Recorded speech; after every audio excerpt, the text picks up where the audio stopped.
सह्याद्रीच्या हिरवगार पर्वतरांगांमध्ये नाशिक जिल्ह्यातील इगतपुरी तालुक्याच्या तळेगावाजवळ शांत निसर्गात लपलेलं एक अद्भुत आणि पवित्र ठिकाण म्हणजे कपारेश्वर महादेव गुहा.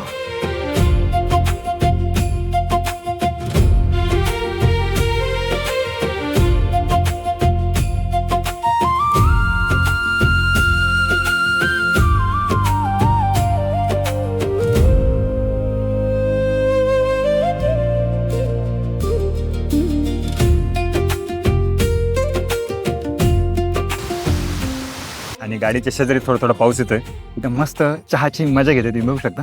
ही खिचडी वगैरे खात आहे आणि लोकेशन नादखोळा. फुल पाऊस आहे.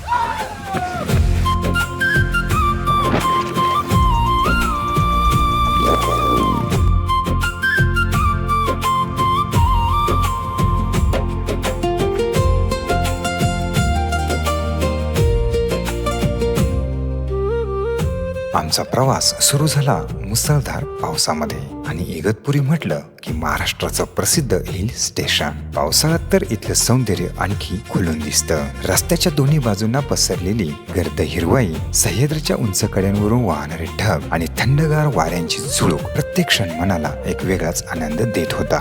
जाता जाता आम्हाला तळेगाव हे एक छोटं गाव लागलं. निसर्गाच्या कुशीत वसलेलं हे छोटंसं आणि सुंदर गाव इगतपुरी पासून अगदी जवळ आहे. गावात पोहोचताच काही शेतकरी भात लागवड करताना दिसले. मग काय, आम्हीही काही क्षण त्या निसर्गरम्य वातावरणात थांबलो, त्यांच्याशी मनमोकळ्या गप्पा मारल्या आणि ग्रामीण जीवनाचा तो सुंदर अनुभव मनात साठवून पुन्हा आमचा प्रवास सुरू केला.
तर मित्रांनो, इथं धरण आहे. इथं भात आवणी वगैरे चालू आहे. भात लावायचा कार्यक्रम चालू आहे. आणि हे जे डोंगर दिसत नाही, त्या बाजूला कपारेश्वर जे आपल्याला शिवलिंग आहे, जिथं जायचं आता.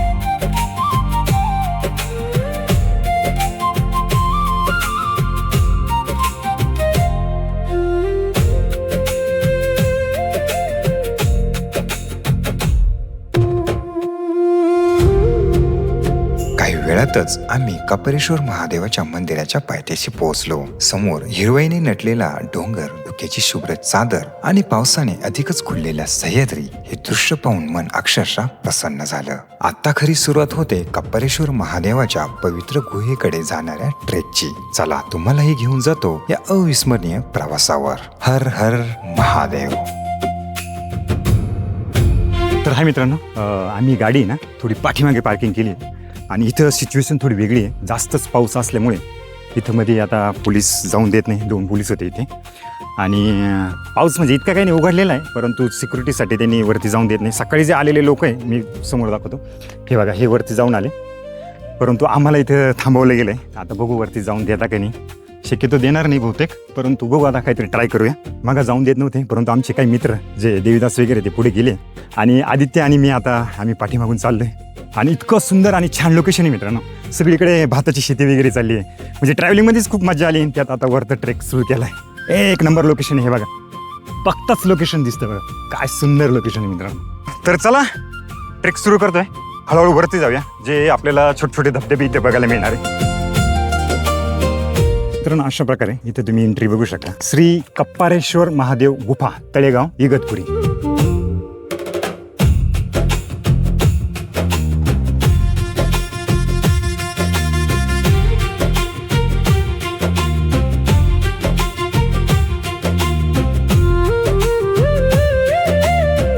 मगापासून आत्ताच पाऊस चालू झालाय. इथे छोट्या पायऱ्या पण लागल्या. हे बघा इथे छान पायऱ्या सुरू झाल्या.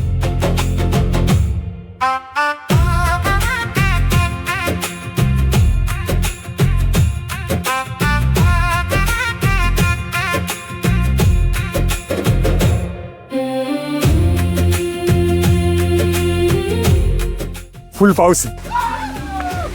रेनकोट आणलाय. रेनकोट घालून ट्रेकची मजा घेण्यापेक्षा आपण डायरेक्ट असा ट्रेक करतोय.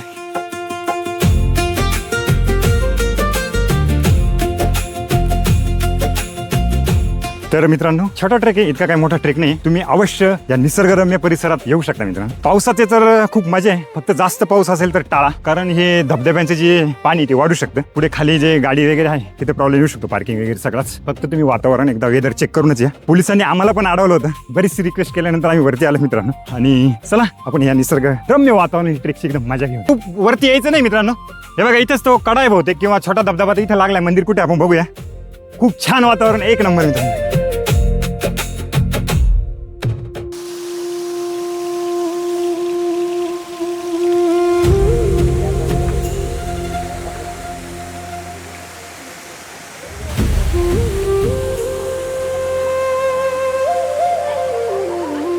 तर मित्रांनो अखेरवरती आलोय. ट्रेक काही खूप मोठा नाही, एकदम छोटा ट्रेक आहे. बघू शकता भाविक एकदम मस्त मजा घेत आहे. आणि हा धबधबा इतका लक्ष वेधून घेतो मित्रांनो. पाणी पडतं त्यामुळे आकर्षक वातावरण तयार झालं. हे बघा आणि सर्व मित्र मजा घेत आहे. एक नंबर मित्रांनो. इथे बोट वगैरे काढा, पवित्र राखा या मंदिराचं. बघा पाऊस चालू झालाय छान. आणि लोकेशन नादखुळा. किती सुंदर लोकेशन येतो या धबधब्या खाली. बघा किती मस्त मजा करताय. काय लोकेशन आहे मित्रांनो, खरंच एक नंबर.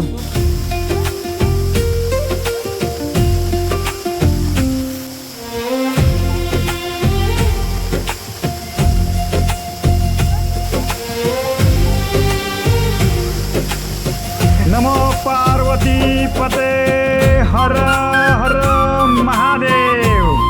शिवशंकर भोलेनाथ की जय.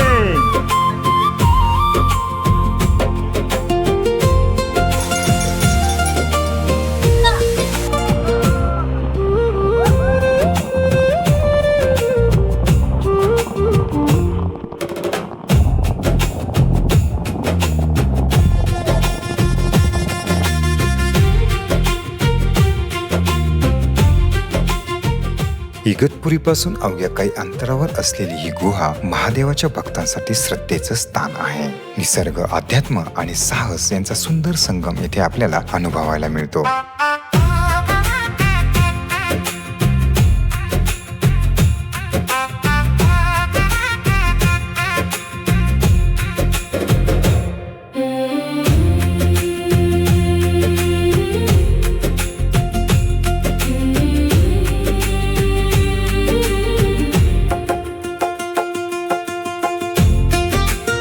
कपारेश्वर गुहेपर्यंत पोहोचण्यासाठी साधारण 20 ते 30 मिनिटाचा सोपा ते मध्यम स्वरूपाचा ट्रेक करावा लागतो. पावसाळ्यात हा मार्ग हिरव्यागार गवताने, धुक्याने आणि छोट्या मोठ्या ओढ्यांनी नटलेला असतो. मात्र दगड थोडे घसरडे असल्यामुळे काळजी घेणं आवश्यक आहे. गुहेमध्ये प्रवेश करताच वातावरणातील शांतता, थंडगार हवा आणि महादेवाची दिव्य अनुभूती मनाला एका वेगळ्याच विश्वात घेऊन जाते. येथे स्वयंभू शिवलिंगाची भक्तिभावाने पूजा केली जाते. या गुहेचा सविस्तर लिखित इतिहास उपलब्ध नसला तरी अनेक वर्षापासून हे स्थान स्थानिकांच्या श्रद्धेचं केंद्र बनलेलं आहे. श्रावण महिना आणि महाशिवरात्रीच्या काळात येथे मोठ्या संख्येने भाविक दर्शनासाठी येतात. पावसाळ्यात गुहेसमोर कोसळणारा धबधबा, आजूबाजूला पसरलेलं धुकं, पक्ष्यांचा मधुर आवाज आणि सह्याद्रीचं अप्रतिम सौंदर्य हे सर्व मिळून कपारेश्वर गुहेला एक अविस्मरणीय अनुभव बनवतात. जर तुम्ही ट्रेकिंगचे शौकीन असाल, निसर्गप्रेमी असाल किंवा महादेवाचे भक्त असाल तर इगतपुरी जवळील कपारेश्वर महादेव गुहा तुमच्या प्रवासाच्या यादीत नक्की असली पाहिजे. खरंच लोकेशन आहे अप्रतिम मित्रांनो. आपल्या इगतपुरीमध्ये मित्रांनो जवळच, एकदम जवळ नाशिक पासून. आणि सेफ्टी पण खूप आहे मित्रांनो. तुम्ही बघू शकता पूर्ण सेफ्टी आहे बघा. आणि इथे तर या धबधबा खाली तुम्ही बघितलंच असेल किती धमाल अशी मजा आम्ही केली मित्रांनो. खाली एक धबधबा आहे छोटा, तो जर अनुभवायला मिळाला तर ठीक, नाही तर तसंच आपण डायरेक्ट आता खाली जाऊया. खूप छान लोकेशन आहे मित्रांनो, नक्की या. इतकं छान वातावरण तुम्ही बघू शकता पाठीमागे. सगळीकडे ग्रीनरीज ग्रीनरी, सगळीकडे ग्रीनरी मित्रांनो. सुपर आहे एक मस्त मागे तुम्ही अजूनही लोकेशन बघा म्हणजे मनच भरत नाही मित्रांनो या लोकेशनला किती बघा मनच भरत नाही.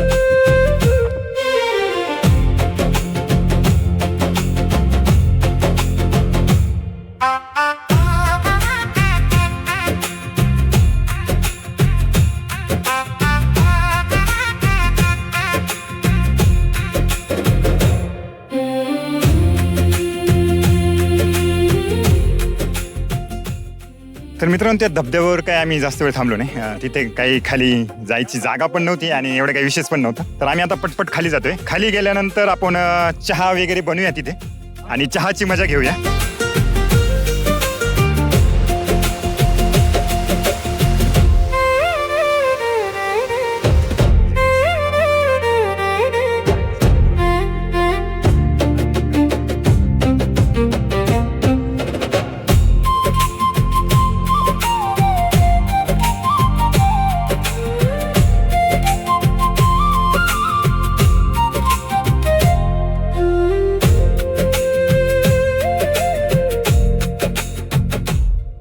तर मित्रांनो इथे चहा बनवतोय.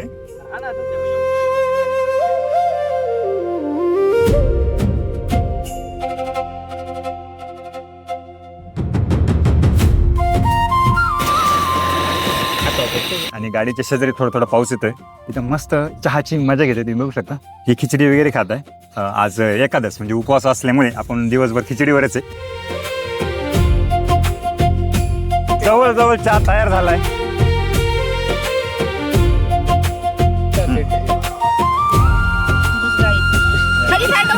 तुला काय बोललो तू इथे साईडला.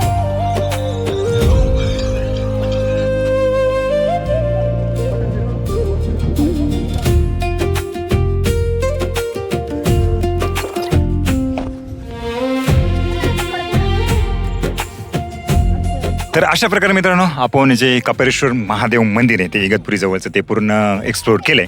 अतिशय धमाल मस्ती करत मित्रांनो आपला आजचा ट्रेक झाला. धबधब्याखाली जे आंघोळी वगैरे पाऊस वगैरे खूप असा मस्त ट्रेक आपण आजचा केला आणि एकदमच छोटा ट्रेक आहे मित्रांनो जवळच आहे वरती जाण्यासाठी. खूप सारे छोटे छोटे धबधबे पावसाळा असल्यामुळे अजून वातावरण छान असल्यामुळे ग्रीनरी वगैरे आणि वरती ढग वगैरे आता बी तुम्ही बघू शकता लोकेशन पाठीमागे दिसते. एक नंबर लोकेशन मित्रांनो अवश्य या तुम्ही या मंदिरापाशी या मंदिराकडे. आणि श्रावण सोमवार मध्ये तर इथं अवश्य गर्दी राहत असेल महादेवाचं असल्यामुळे आणि महाशिवरात्रीला इथे यात्रा वगैरे पण असते. तर चला काय हरकत नाही मित्रांनो व्हिडिओ जर तुम्हाला आवडला असेल तर नक्की लाईक करा कमेंट करा तुमच्या मित्रांसोबत शेअरही करा मित्रांनो तुम्हाला जर इथे यायचं असेल तर आणि चॅनलला सबस्क्राईब करायला विसरू नका मित्रांनो. भेटू परत अशात भन्नाट ब्लॉग मध्ये. Bye bye.